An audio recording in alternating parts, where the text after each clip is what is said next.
മകളെ, Jerusalem prayer ലൈനിലേക്ക് സ്നേഹത്തോടെ വന്നുകൊണ്ടിരിക്കുന്ന വചനത്തിൻ്റെ സ്നേഹിതരായ നിങ്ങളെ ഓരോരുത്തരെയും, നമ്മെ ഓരോരുത്തരെയും യേശുവിൻ്റെ കരങ്ങളിലേക്ക്, തിരുഹൃദയത്തിലേക്ക് സമർപ്പിക്കുകയാണ്.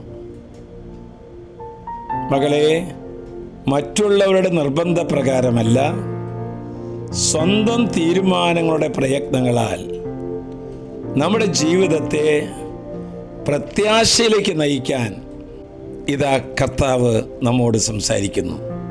118 സങ്കീർത്തനം 17 വാക്യം. ഞാൻ മരിക്കുകയില്ല, ജീവിക്കും. ഞാൻ കർത്താവിൻ്റെ പ്രവൃത്തികൾ പ്രഘോഷിക്കും.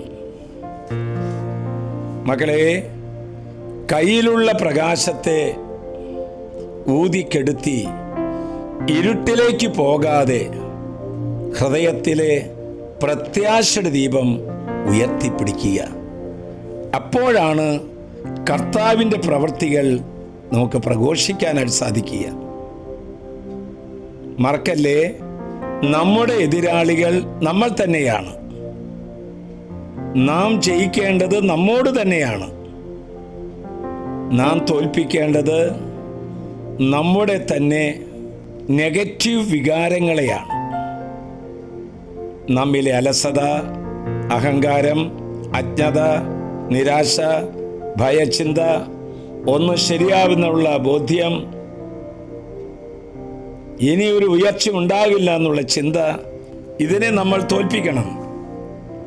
അപ്രതീക്ഷിതമായി വരുന്ന ജീവിത പ്രശ്നങ്ങളെ ദൈവത്തിൻ്റെ കരം പിടിച്ച് അഭിമുഖീകരിക്കുക, അതിജീവിക്കുക. ഇപ്പോൾ മരണവുമായി മല്ലടിച്ച് കിടക്കുന്ന ചില കിഡ്നി രോഗികളുണ്ട്, ഹാർട്ട് രോഗികളുണ്ട്, വാൽവിന് തകരാറായിട്ട് ശ്വാസകോശ രോഗികളുണ്ട്. ഇനി ഒന്നും ശരിയാവില്ല എന്ന് വിചാരിച്ച് മനസ്സ് മടുത്ത് കിടക്കുന്നവർ, ക്യാൻസർ രോഗികൾ, ഇഞ്ചിഞ്ചായി മരിച്ചുകൊണ്ടിരിക്കുന്നവർ, ശരീരത്തിൽ പഴുപ്പ് ബാധിച്ച് ശരീരാവയവങ്ങൾ മുറിച്ച് കളഞ്ഞുകൊണ്ടിരിക്കുന്നവർ, ഉണങ്ങാത്ത മുറിവുമായിട്ട് നിൽക്കുന്നവർ, ഇവരോടൊക്കെയായിട്ട് വചനം പറയുകയാണ്, അവർ എഴുന്നേറ്റെന്ന് പറയണം, ഞാൻ മരിക്കുകയില്ല, ജീവിക്കും. ഞാൻ കർത്താവിൻ്റെ പ്രവൃത്തികൾ പ്രഘോഷിക്കും. പ്രിയപ്പെട്ടവരെ, ഈ വചനം നമ്മുടെ ജീവിതത്തിന് പ്രത്യാശയുടെ വഴി തുറക്കട്ടെ.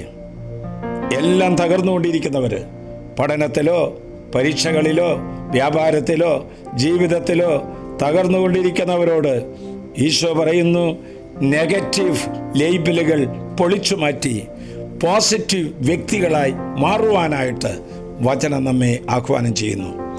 ആശ്വാസപ്രദമായ രാത്രി, പ്രതീക്ഷാനിർഭരമായ പ്രഭാതം, സൽപ്രവർത്തികൾ നിറഞ്ഞ ദിവസം നൽകി അവിടുന്ന് നമ്മെ എല്ലാവരെയും അനുഗ്രഹിക്കട്ടെ. കർത്താവിത കര നീട്ടി നമ്മുടെ പക്കലേക്ക് വരുന്നു. നമ്മുടെ കർത്താവ് ഈശോ മിശിഹായുടെ കൃപയും പിതാവായ ദൈവത്തിൻ്റെ സ്നേഹവും പരിശുദ്ധാത്മാവിൻ്റെ സഹവാസവും പരിമളവും നാം എല്ലാവരോടും, ഇന്നത്തെ പ്രാർത്ഥനാ ശുശ്രൂഷയിൽ പങ്കെടുത്തവരും ഇത് ഷെയർ ചെയ്യാൻ ഒരുങ്ങിക്കൊണ്ടിരിക്കുന്ന എല്ലാവരും വലിയ അത്ഭുതങ്ങൾ, അനുഗ്രഹങ്ങൾ, രോഗശാന്തികൾ സംഭവിക്കട്ടെ, ഇപ്പോഴും എപ്പോഴും എന്നേക്കും.